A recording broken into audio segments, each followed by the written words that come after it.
Hola a todos, bienvenidos a este episodio donde vamos a tratar un caso real que llegó hasta la Suprema Corte de Justicia del Uruguay, o sea, el tribunal más importante del país. Nosotras somos Sabrina Travieso, Paula Páez, Valeria Róbalos, Liliana Umpierres, Georgiana Martínez y quien les habla, Sabrina Gastán. Somos estudiantes de primer año de Derecho y Sociología. La historia que le vamos a contar hoy tiene que ver con un papá que perdió la patria potestad de su hija sin siquiera saber que había un juicio de por medio. Y aunque les parezca increíble, pasó de verdad. Antes de meternos en la historia, vamos a explicar algo básico. ¿Qué es una sentencia? En pocas palabras, una sentencia es cuando un juez o tribunal toma una decisión final en un juicio. Es como el veredicto de una película, pero en la vida real. La sentencia sirve para resolver conflictos aplicando las leyes. Por ejemplo, si dos personas discuten por una herencia o una custodia, el juez escucha a las dos partes, analiza las pruebas y después da su sentencia, que es lo que se tiene que cumplir. Una vez que la sentencia queda firme, se dice que esta ya no puede cambiar, salvo en casos muy especiales, por ejemplo, cuando está demostrado el fraude o el engaño. O sea, si se descubre que una sentencia se consiguió de forma tramposa, se puede pedir que se revise. Y eso es exactamente lo que pasó en este caso. Sí, este caso muestra cómo el sistema judicial puede revisar una sentencia. Se prueba si pudo haber pasado algo raro o incluso si alguien no pudo defenderse. En este caso se habla de la pérdida de la patria potestad.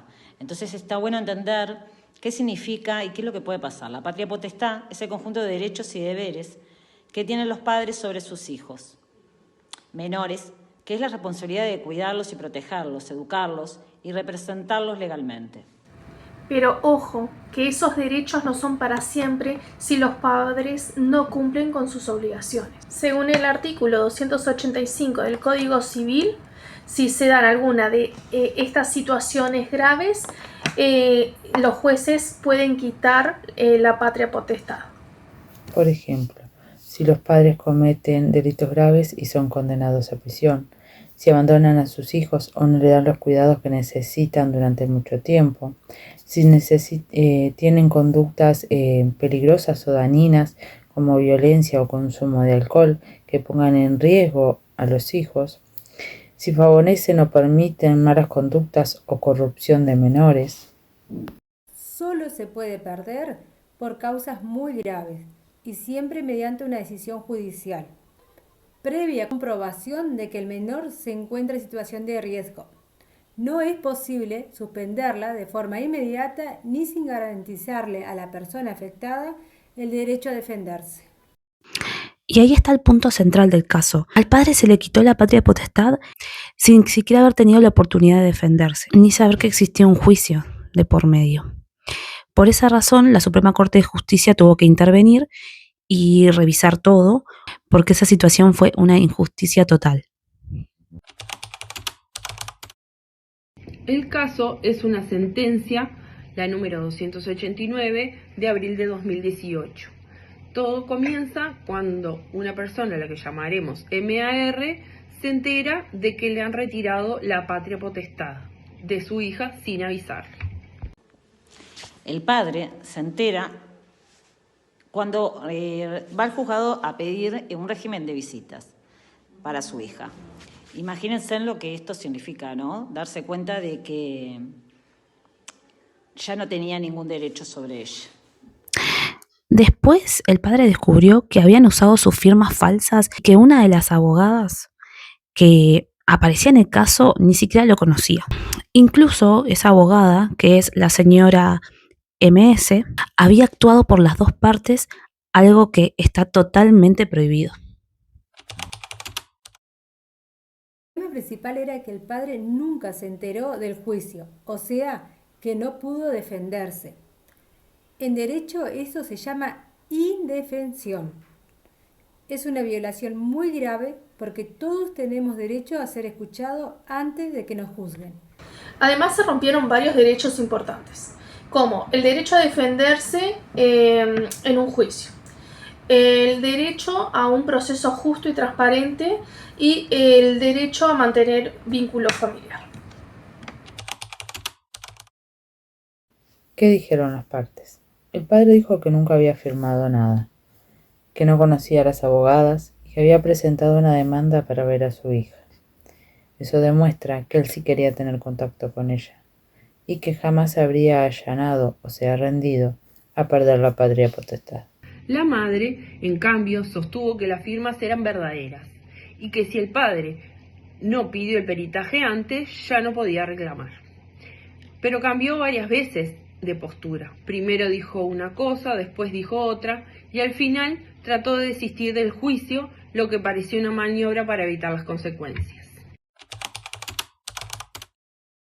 Por su parte, la Suprema Corte de Justicia pide un peritaje caligráfico, o sea, la revisión de estas firmas, y así constata que estas firmas habían sido falsas, comprobando así que la abogada había mentido y falsificado documentos. Por su parte, actuó de los dos lados. Decidió anular la sentencia anterior y devolverle la patria potestad al padre. Además, mandó el caso a la justicia penal para investigar a las abogadas y abrió un expediente para sancionarlas. El tribunal fue muy claro. La cosa juzgada no protege del fraude. Es decir, que cuando algo se hace con engaño, no importa y no vale aunque tenga una sentencia ya ejecutada. Aunque tenga una sentencia ya firmada. Este caso también nos deja una gran enseñanza sobre la ética profesional. Los abogados no solamente deben conocer las leyes, sino que también actuar de forma honesta y de buena fe. El jurista Eduardo J. Couture decía que el abogado debe decir la verdad, obrar con lealtad y respetar al juez. La abogada en este caso rompió con esas 3 reglas, y eso es muy grave porque los abogados son parte esencial del sistema de justicia. Cuando un abogado miente o falsifica documentos, no solo daña a su cliente, sino también a la sociedad toda porque rompe la confianza en la justicia. Por eso, la Corte fue firme. Sin ética profesional no se puede hacer justicia. En mi caso me importa porque muestra cómo la vida de una persona puede cambiar a raíz de una injusticia. También cómo el sistema judicial puede arreglar o subsanar esos errores cuando actúa con responsabilidad. Creo que la Corte actuó con coraje. No se quedó en lo formal, fue al fondo y defendió el derecho de un padre y la verdad. También nos enseña que el derecho no solamente se trata de leyes, sino que también de valores humanos, como la verdad, la justicia y la familia. En resumen, el fraude puede engañar por un rato, pero la justicia siempre termina saliendo a la luz. Y así cerramos este análisis de la sentencia 289. Una historia que nos enseña que el derecho no solo está en los libros, sino en la vida real, y que la justicia se construye con verdad, respeto y ética. Muchas gracias por escucharnos y nos vemos en la próxima.